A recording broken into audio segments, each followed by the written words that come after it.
اس سے پہلے اگر کتاب و سنت کی وعیدوں سے نہیں ڈرے تو اب کورونا سے ہی ڈر کے نماز شروع کر دیں، کیونکہ نماز کے بغیر تو بندہ کچھ نہیں میرے بھائیوں۔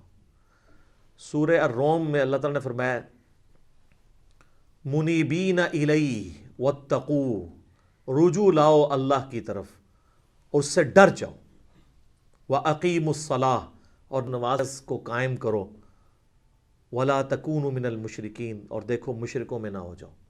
یعنی سورہ روم میں اللہ تعالیٰ نے فرمایا جو نماز قائم نہیں کرتا وہ مشرکوں میں سے ہے، یہ عمل مشرکوں والا ہے۔ پاکستان کے شناختی کارڈ میں اسے مسلمان لکھ دیا جائے گا، اللہ کے ہاں نہیں ہے۔ اور پھر جو صحیح مسلم میں 246 نمبر حدیث ہے، ترمذی میں بھی موجود ہے کہ بندے کے کفر اور اسلام، شرک اور ایمان کے درمیان فرق نماز ہے۔ جناب جامعہ ترمذی میں موجود ہے، ایک تابعی ہیں سیدنا عبداللہ بن شقیق، وہ فرماتے ہیں کہ صحابہ کرام ترک نماز کے علاوہ کسی اور گناہ کو کفر نہیں سمجھتے تھے سوائے ترک نماز کے۔ صحابہ کرام یعنی ترک نماز کرنے والے کو کافر سمجھا کرتے تھے۔ آپ کے شناختی کارڈ مسلمان ہی ہے، وہ اس سے کوئی فرق نہیں پڑتا، آپ جتنا مرضی کہتے رہے۔ پھر جامعہ ترمذی میں حدیث ہے جس نے جان بوجھ کے نماز چھوڑ دی، اللہ کا ذمہ اس سے اٹھ گیا، اس نے کفر کیا، عملاً وہ کافر ہے۔ ہم عقیدے میں اسے کافر نہیں کہتے اعتقاداً، لیکن عملاً تو کافر ہے۔ تو آپ نے عملاً کفر کے ساتھ اللہ کے سامنے پیش ہونا ہے، نعوذ باللہ من ذالک۔ پھر سنن ابی داؤد میں حدیث ہے قیامت والے دن سب سے پہلے نماز کے بارے میں سوال ہوگا، اگر وہ اس سوال میں فلاح پا گیا تو وہ فلاح پا گیا، اور اگر وہ اسی میں فیل ہو گیا تو اگلے سوالات میں بھی فیل ہو گیا۔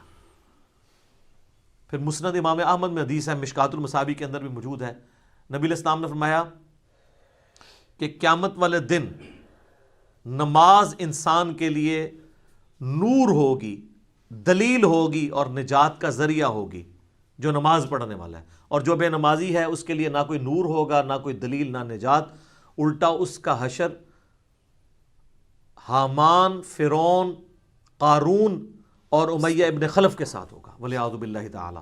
اللہم اجرنا من النار، اللہم من احییتہ منا فاحیہ علی الاسلام ومن توفیتہ منا فتوفہ علی الایمان۔ سنن ابن ماجہ میں حدیث ہے، ابو درداء رضی اللہ تعالیٰ عنہ کہتے ہیں مجھے میرے خلیل محمد رسول اللہ نے یہ نصیحت کی تھی کہ اللہ کے ساتھ شرک نہ کرنا، خواہ تمہارے ٹکڑے ٹکڑے کر دیے جائیں یا تمہیں آگ میں زندہ جلا دیا جائے، شرک نہ کرنا۔ اور دوسری وصیت کیا کی؟ آپ صلی اللہ علیہ وآلہ وسلم نے فرمایا کہ جان بوجھ کر کبھی نماز نہ ترک کرنا ورنہ اللہ کا ذمہ تمہارے معاملے میں اٹھ جائے گا۔ اور تیسرا فرمایا کہ شراب نہ پینا یہ تمام برائیوں کی جڑ ہے، والعیاذ باللہ تعالی۔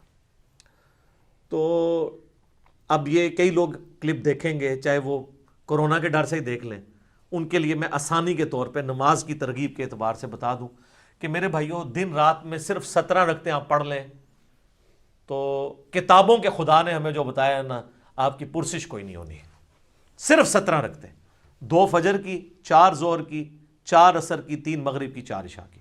باقی سب نفلی باتیں، آپ انہیں سنت مؤکدہ کہہ دیں، آپ انہیں وطر کہہ دیں، آپ نوافل کہہ دیں۔ جو اوبلیگیٹری نماز ہے نا، جس کی پرسش ہونی ہے، وہ 17 رکھتے ہیں، جس پہ سنی شیعہ کا اجماع ہے۔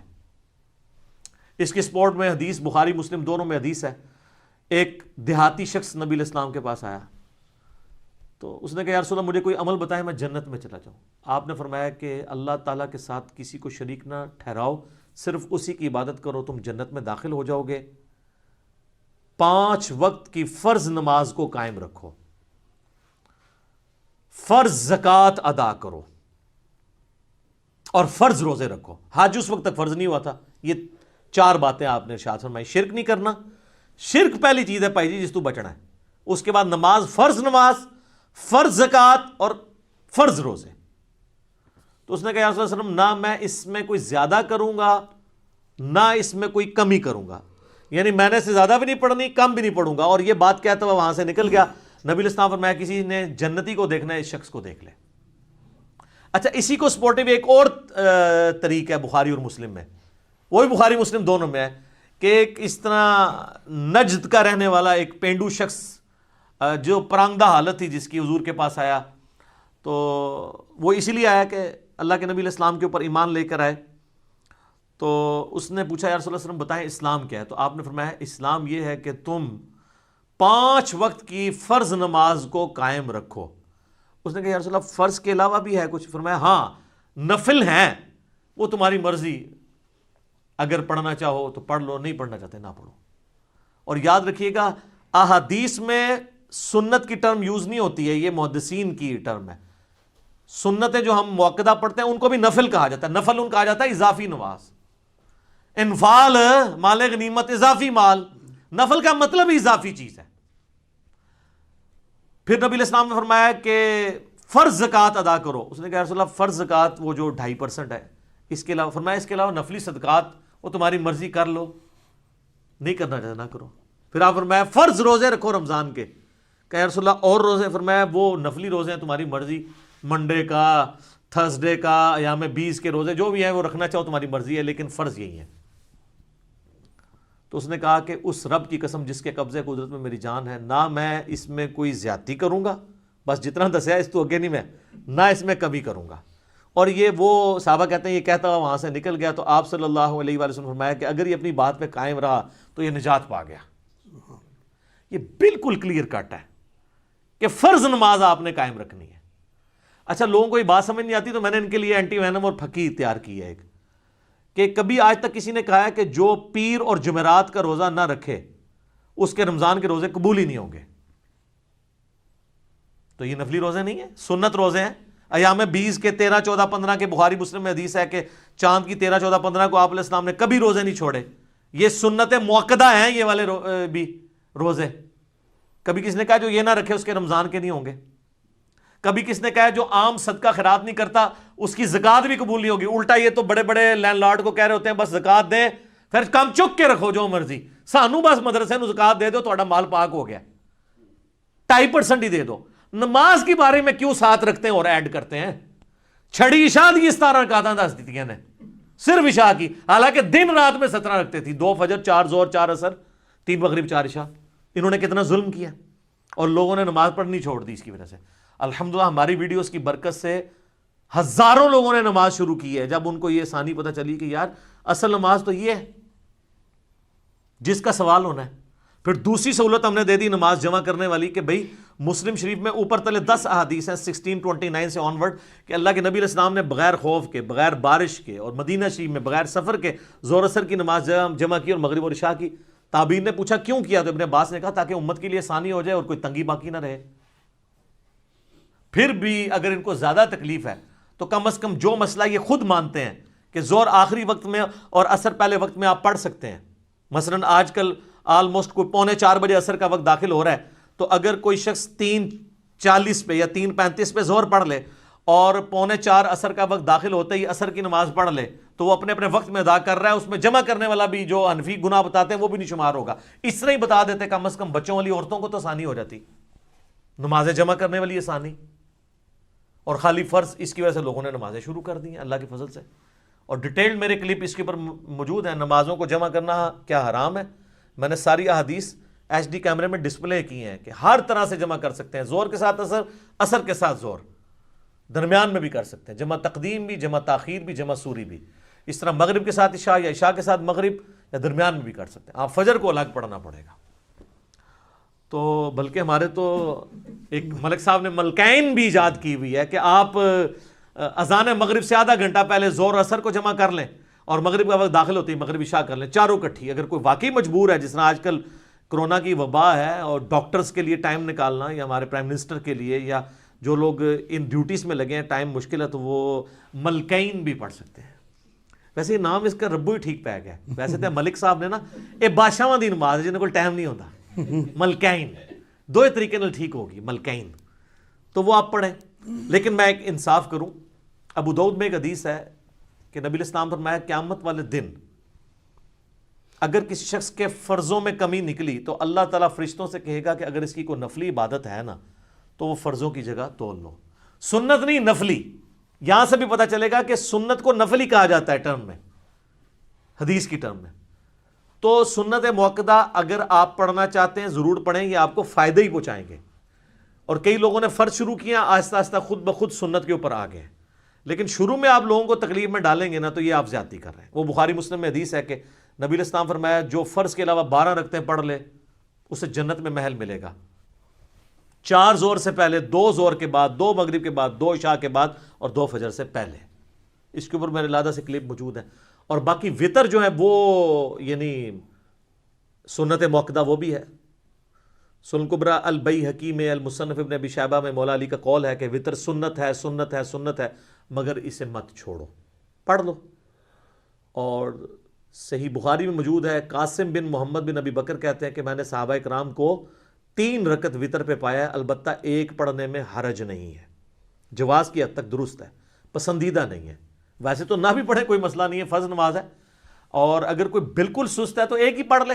الموطا امام مالک میں فاتح ایران سعد ابن ابی وقاص کے بارے میں امام مالک نے نقل کیا ہے کہ وہ پوری زندگی عشاء کی 5 رکعتیں پڑھتے تھے، 4 فرض اور 1 وطر، پوری زندگی. تو ان کے اوپر تو کوئی فتویٰ نہیں لگا کہ سنت موقدہ چھوڑ دی ہے.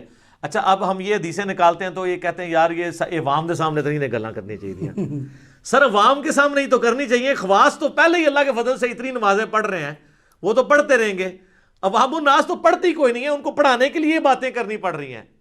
یا تو کہ میرے کہنے سے لوگوں نے تہجد اشراق چاہت چھوڑ دی ہو یا میں نے خود چھوڑ دی ہوئی ہو، پھر تو آپ کو بلیم کریں. اور اگر کوئی چھوڑ بھی دیتا ہے تو اس کے اوپر کوئی اس طرح کی گرفت تو نہیں ہے. لیکن جو نہیں پڑھ رہے، مجھے کئی لوگوں نے یعنی خود رابطہ کر کے کہا کہ جی ہمارے گھر والے نماز نہیں پڑھتے تھے، جب سے پتہ چلا تو یہ نماز شروع کر دی ہے کہ یار فرض رکھتے ہی پڑھنی ہے. پھر آہستہ آہستہ کئی لوگوں نے کہا آہستہ آہستہ پھر خود سنت کا بھی شوق پیدا ہوا. انہوں نے جو ظلم کر کے اتنی لمبی لمبی رکھتے لوگوں کو بتائی ہیں اور اس کی وجہ سے لوگ متنفر ہی ہوئے ہیں. تو چلیں یہ کرونا کی اس شر میں سے یہ خیر نکلی ہے کہ ہم نے آپ کو کئی ایک باتیں بتا دی ہیں، اذان سے ریلیٹڈ بھی، نماز سے ریلیٹڈ بھی. اور یہ آج کل گورنمنٹ کی طرف سے چونکہ پابندی ہے، آپ کو پتہ ہے یورپ اور امریکہ میں تو ظاہر ہے وہ تو وہاں پہ تو کسی کا زور نہیں ہے، تو اپنے گھروں میں یورپ اور امریکہ میں جو لوگ نماز پڑھ رہے ہیں ہر نماز کے ساتھ اذان بھی دیں، اقامت بھی کہیں، اور اس کے ساتھ آپ نماز پڑھیں، چھڑیاں زانہ نہ دو. اور ہمارے ملک کے اندر بھی گورنمنٹ نے تھوڑی سختی کی ہے اس حوالے سے، اور اس میں ہمارے بھی کچھ ریزرویشن ہے. بہرحال جو بہت بیمار لوگ ہیں یا بوڑھے لوگ ہیں وہ تو ظاہر ہے کہ ونریبل ہیں بہت زیادہ، تو انہیں اپنے گھروں کو ہی کوارنٹین کر لینا چاہیے، وہیں پہ بیٹھ جائیں. اور باقی لوگ جو ہیں وہ جو گورنمنٹ اور علماء کرام نے آپ کو احتیاطیں بتائی ہیں ان کے ساتھ آپ معاملات کو لے کے چلیں. تو باقی اگر کسی نے پھر بھی گھر نماز پڑھنی ہے تو گھر میں ضرور اذان دے، افضل ہے کہ فرض نماز کے لیے دے. البتہ یہ جو باہر اذانیں ہو رہی ہوتی ہیں یہ کافی ہیں، گھر میں جماعت قائم کرنے کے لیے آپ کو الگ اذان دینے کی ضرورت نہیں ہے. اگر آپ دینا چاہتے ہیں تو وہ اس حدیث پہ بالکل قیاس درست ہے جو ابو داؤد اور نسائی میں ہے کہ تیرے رب کو اس گڈریے پہ بڑا پیار آتا ہے جو اکیلا. ظاہر ہے اب یورپ امریکہ میں تو اذانوں کی آواز نہیں آتی، وہ تو گڈریے کی مانے دی ہے نا، وہ بیچارے دور دور آباد ہیں وہاں پہ اگر کوئی دیر ہے. اور یہاں پہ میں اسلامی بہنوں کے لیے ایک مسئلہ بتا دوں، وہ اکثر پوچھ رہے ہوتے ہیں کہ جی اذان کا انتظار کرنا ضروری ہے. نہیں، جیسے ہی آپ کے ٹائم ٹیبل کے مطابق ٹائم داخل ہو جائے نماز کا، اذان جماعت قائم کرنے کے لیے ہے، اقامت جماعت قائم کرنے کے لیے. نماز چونکہ بچوں اور عورتوں پہ جماعت واجب نہیں ہے، جیسے ہی داخل ہوا ہے، جس طرح آج جہلم میں وقت آلموسٹ 12:13 پہ داخل ہوا ہے ظہر کا، تو اذانیں تو یہاں پہ 1:45 شروع ہوتی ہیں کیونکہ 1 بجے نماز ہوتی ہے، 1:30 بجے، تو 1:30 والے 1:15 دیتے ہیں، تو آپ 12:15 نماز پڑھ سکتے ہیں. ٹائم داخل ہونا ضروری ہے. تو یہ ایک شرعی مسئلہ میں نے بتا دیا. یقین کریں عورتوں کی جتنی مشکل اور ٹف لائف ہے نا ہمارے سب کانٹیننٹ کے اندر، اس میں ان کے لیے یہ بہت آسانی ہے، نمازوں کو جمع بھی کریں. اور جمع کرنے میں کتنی آسانی ہے کہ ظہر کا وقت 12:13 پہ شروع ہو رہا ہے اور مغرب جا کے 6:25 پہ ہو رہی ہے، تو ان 6 گھنٹوں کے اندر جس وقت بھی ان کو ٹائم ملے دونوں نمازیں جمع کر لیں. اور مغرب 6:25 پہ اگر مغرب شروع ہو رہی ہے اور فجر کا وقت جو ہے وہ صبح آلموسٹ کتنے بجے داخل ہو رہا ہے جی؟ 4 بجے کے قریب داخل ہو رہا ہے، 4 سے تھوڑی دیر بعد بھی داخل ہو رہا ہے، 4:35 کے. تو اس وقت تک آپ کسی بھی وقت رات کو نمازوں کو جمع کر سکتے ہیں. میرا یوٹیوب پہ ایک کلپ بھی ہے کہ عشاء کی نماز کو آپ کیا مؤخر کر کے پڑھ سکتے ہیں. افضل یہ کہ آدھی رات سے پہلے پڑھ لیں، لیکن آپ فجر کا وقت داخل ہونے سے پہلے کسی بھی وقت پڑھ سکتے ہیں.